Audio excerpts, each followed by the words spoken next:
I mean, some people probably do, Well, but you guys do a great arc for all the characters every season, and I think what you're saying is this is a high point in the arc of a lot of the different characters, especially you. Well, I mean, Dean. but also, I mean, these guys died. It was a big thing. Well, I mean, and I was just going to ask you guys about that because we knew at some point, you guys knew coming in that you were going to die, but we didn't know when.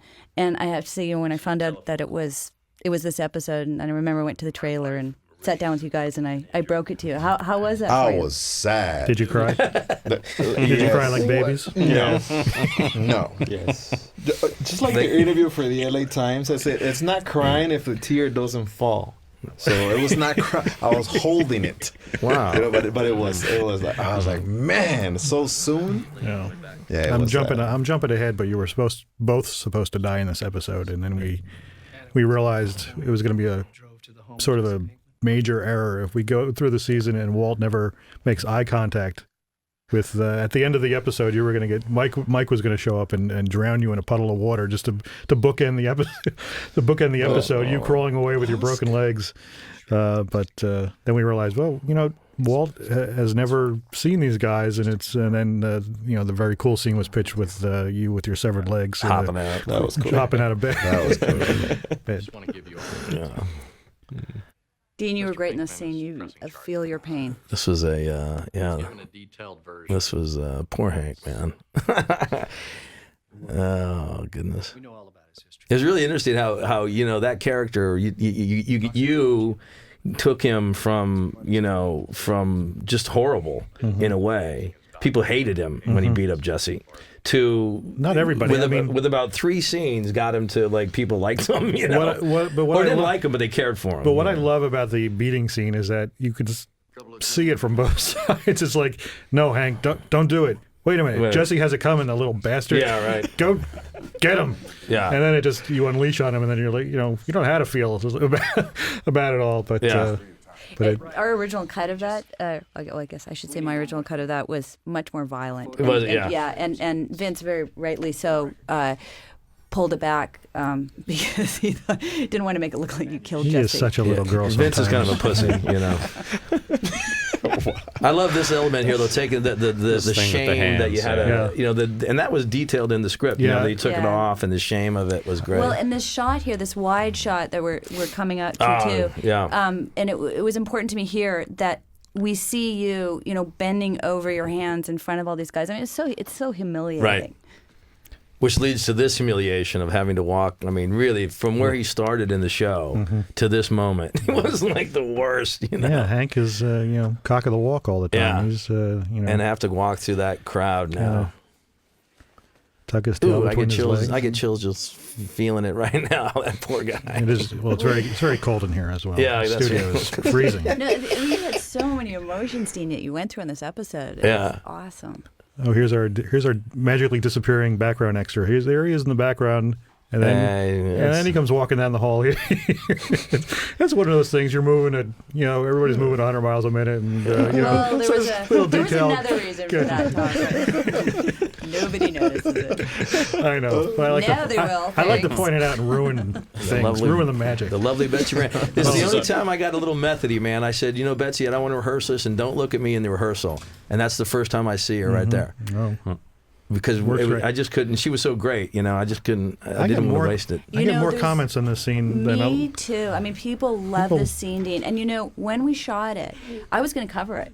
And we did this take, and I thought, no way, I'm not doing anything else because this is so beautiful, this moment that you go through, and so raw and real, and people loved it. Mm-hmm. This is an example of one of the scenes in the show where we specifically don't use score too, right? Because it's so much more natural and heartfelt without having to pull anybody's strings. And it's funny, some people thought that was some sort of a dream too. I've had people say that, right? Mm-hmm. That it came out with this, but it wasn't really. I mean, it wasn't supposed to be, at least. And Tom, I love the way you guys wrote it. That he goes in the elevator and he's very serious and together, loses it in the elevator, and as soon as the door's open, He's got back it on, together. Yeah, and just watching it, it just it's heartbreaking, and then you almost want to laugh a little bit when you see the elevators open because he's there. It's just so much.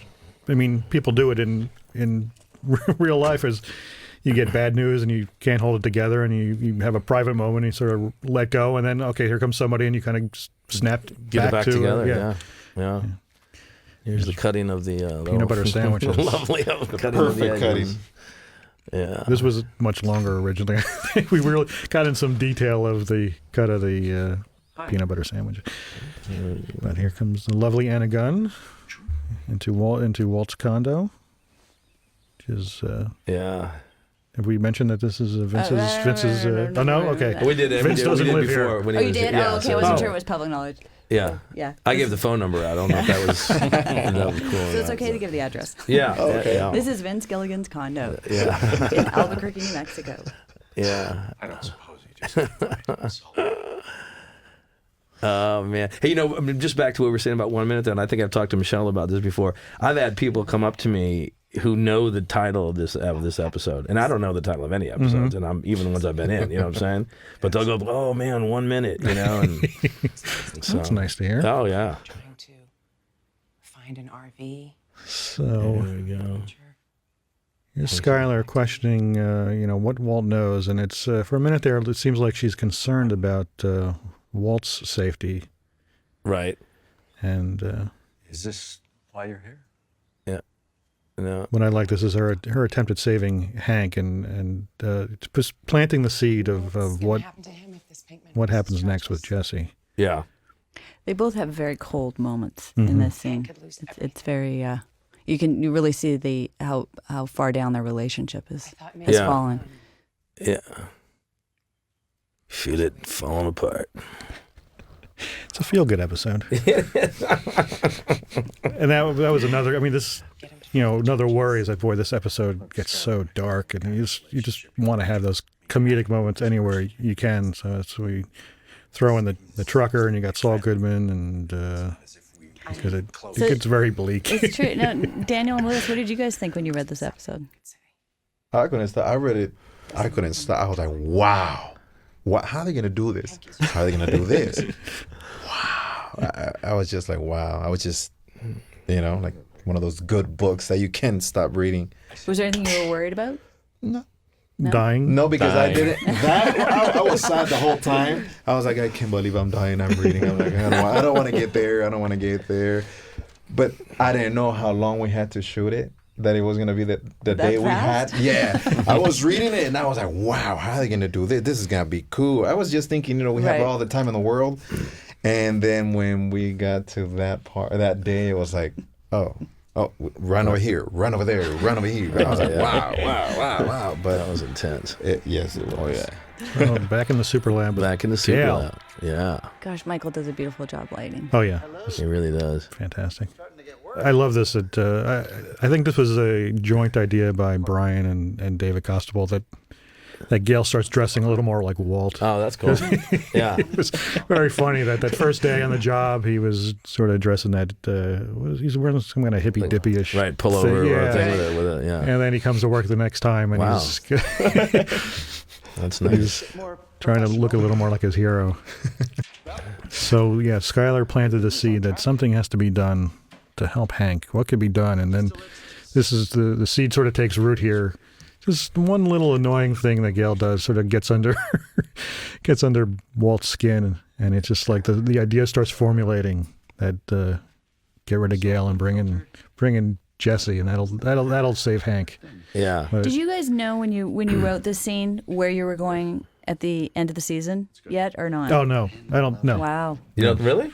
With the final, I don't Yeah, know. yeah. We did not have that. I don't think. I think there was talk about, we need to get rid of Gail because that's he could take over for Walt eventually. But I think that idea came and went. But then when we got to the end of the season, And here's the Here they here's the come. old trucker, and then this is a great scene. Nate. Oh, Nate look at that Green. sky. Yeah, this is fun. Nate Mooney is our gun salesman. Is that name? Yeah, nice. Fastest Yes. talking trucker alive. Yeah. Oh, Nate the Great. It's just a mouthful of ridiculous Now, dialogue. how do you and guys feel about looking so darn cool? Look at us. We don't talk. you both talk in we this don't scene. need to talk. I know. You both have dialogue in this scene. Real quick. Boom. But see, it's just phenomenal. I'm Nate- sorry I keep Nate- harping on it, but just the you guys are. It's just they're so iconic in a way. They're so classic, and that they're in this world is just it's great. And then it pays off with that last scene. All this build up with the axe and this scene and everything, you know. It was great. Thing is, women who like to get peed on always tend to be from the warmer climate. Daniel, what'd you think about this scene? I was thinking, when is he gonna shut up? Tom, who came up with the girls that like to get peed on? Is that Vince? No. That says Vince. I wish I could say that was Vince, but this was the second scene in the script that I wrote. I wrote the teaser, and then I jumped ahead to this scene because I just sort of had a feel for some weird dialogue, and I wrote it, and I thought, I'll just put this in now, and Vince will change it to something else. And he was like, no, we're going to keep this. And I was like, uh-oh. Tom, this is Tom Schnauz written all over it. And I'll tell you, when Vince saw this scene, shot and cut for the first time, he laughed so hard I thought he was going to fall off his chair. This is not everybody's favorite scene, but some Did you guys flip a coin to decide who got to shoot him? Or is that in the script? It depended, because we needed Marco to have the bullet.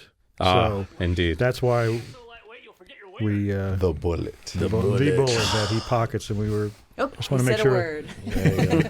Wow, this is great though, right? It's such a great moment right here though when he just boom. without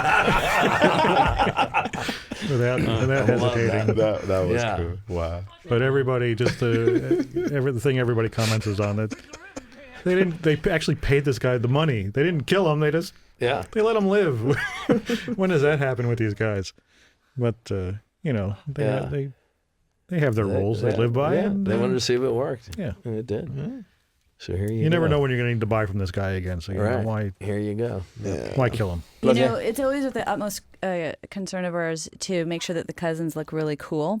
And getting up in the back of this truck, this is a very high truck, so we put an extra handhold. I don't know if I ever told you guys that, on either side of the truck, so that it was easy for you to get in and out. Not that you couldn't do it, but you guys, I didn't ask you to do this exactly like that. You just that was great. did it. And it was so brilliant and such a wonderful out for the scene. I loved it. Yeah, that was good.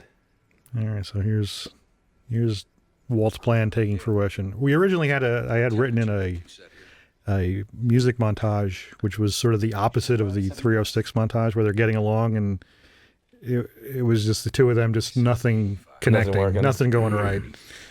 But we didn't need it, and it wouldn't fit anyway. There was no time in this episode. What did Stu Lyon say? Montage is a French for over budget. Not what I said. I said 85. I love that these guys are having this really serious moment, and they look like a couple of bananas with pink ears. Pink ears. Yeah.